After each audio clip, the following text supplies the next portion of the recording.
at GMFB with your tweets where you're tracking this Deshaun Watson showing up to training camp on Sunday. Story for you all day long. Ian Rapoport joining us live right now, our NFL Network insider. Rapshi, tell us the latest on this developing story.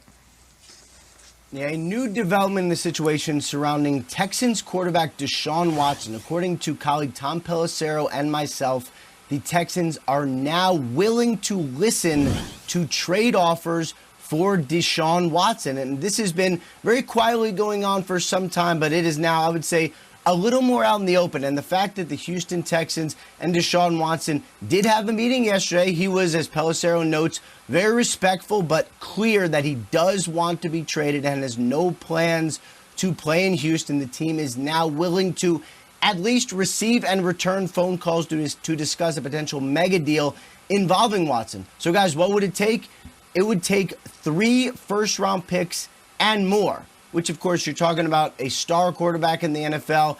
Obviously, the off-the-field issues, but a star quarterback in the NFL in his prime could play 12 or 15 more years. The price is high. It should be high, and now we will see where the Deshaun Watson saga goes from here.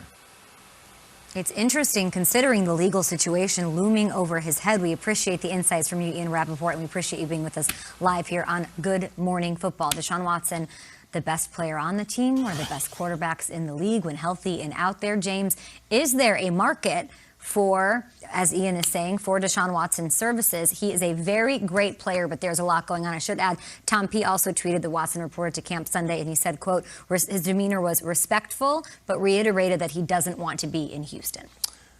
Here's what we know. He has a no-trade clause. Remember that. So he has some sort of play in this in terms of where he could land. There have been multiple teams that have been monitoring him and monitoring the situation and have remained interested. But obviously they have questions considering what's going on off the field, and we talked about at the top of the show. I don't want to say that aside, but just to talk about football from that angle of it, he is an incredible player. Like, he is a top 5 quarterback, led the NFL in passing a year ago, I believe the second highest passer rating in the NFL behind Aaron Rodgers, who won the MVP, on a 4-win team. Like, the greatest performance we may have seen on a terrible team. And talking to the coaching staff, I remember at the end of last year, they were blown away by the growth that he had and the way that he played the position. This is a guy, to say, a team that's been linked to them dating all the way back to the beginning, say the Denver Broncos. That's a Super Bowl contending team. Easy, Palmer. That's a Super Bowl contending team with Deshaun Watson at the quarterback position. And so that's showing you how good of a player he is. But I think what we did learn from Ian, Nate, is that the price that they're asking is not going down, considering teams are probably saying, we don't know what we're getting in terms of his services moving forward because something could happen. They're not listening to that side of things, it appears. They want as much value for him as possible.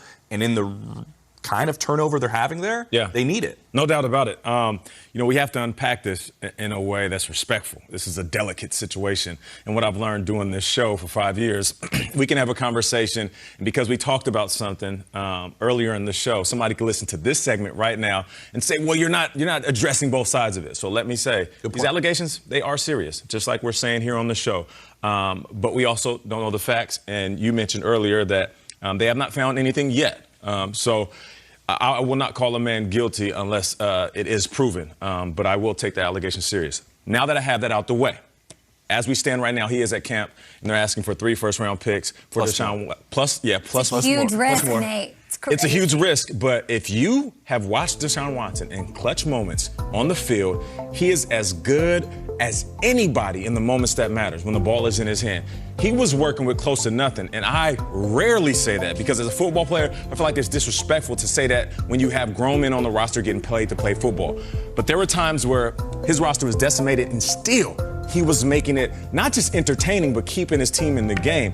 We really do forget how good he was when he was out there doing his thing. So I do agree with you. If he does indeed land in Denver, automatically we are talking about a team not just in the NFL that can compete, but within that division that can go blow for blow with Kansas City. So this is interesting.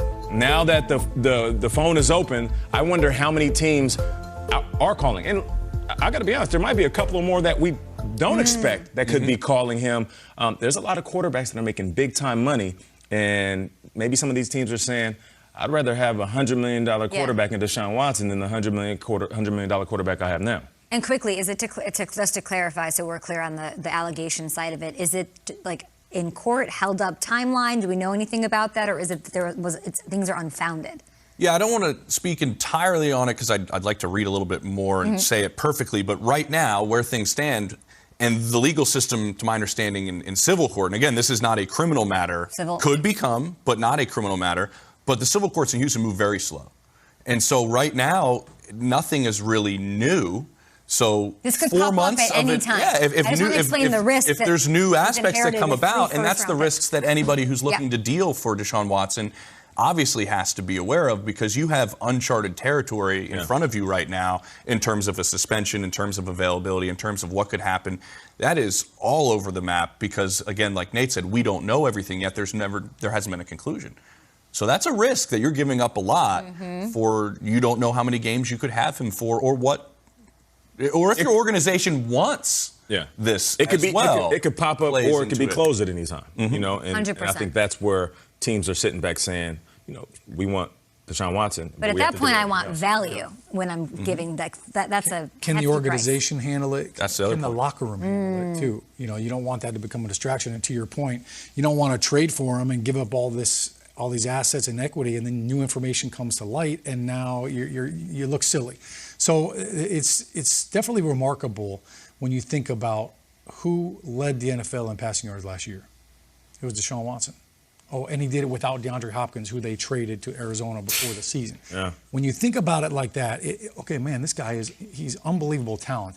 Oh, he was also the second most sacked quarterback in the NFL. And given how athletic he is, that doesn't add up. So that's why he wanted out of Houston. He wanted out of Houston because he said that my situation is not getting better. Yeah. And he made that announcement before this civil case has come out. So yeah, it's definitely sticky, and I feel like you can't walk through this without getting some mud on your shoes a little bit if you're a team, even if you're interested in a trade. Because if it comes out that you were interested in Deshaun Watson, now you've got to deal with that backlash. So true.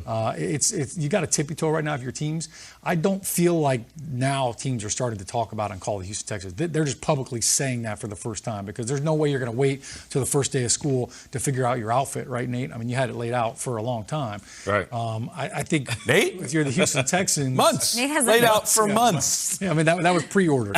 But for Deshaun Watson, imagine being a quarterback and possibly getting traded a week into camp. Now you've got to come in and learn a whole nother offense. I mean, this is not like, hey, plug and play and instant production.